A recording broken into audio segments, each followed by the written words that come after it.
think a large part of it has to do with education, as was mentioned before.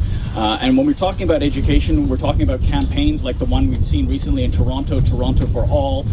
There's also another campaign that's going to be underway as well, combating Islamophobia in Ontario.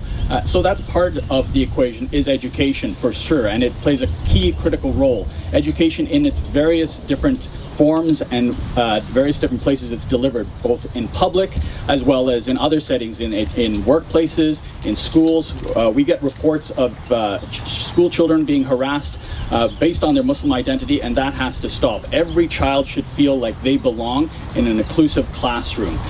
So this is not a problem that the Canadian Muslim community is going to be able to solve on its own. We need our allies, like the ones who are here today, and others as well, to stand up and to speak out clearly and reaffirm the values that we all hold dear of equality, justice, respect, and diversity, inclusion for all. That the more interaction that people have with Muslims, the more positively they tend to view them and their faith. And that makes a lot of sense, because people tend to fear that which they don't know, right?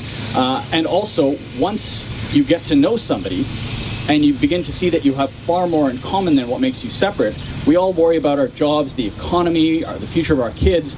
You cease to see people as two-dimensional cardboard cutouts that can sometimes be created in popular culture or in media, and begin to see them as people just like you, who get up every day to try and build a better life for themselves, for their families, for their communities, and for this country. This is just the beginning of a conversation that needs to continue, and it needs to be one that's heard loudly and clearly across this country from coast to coast to coast.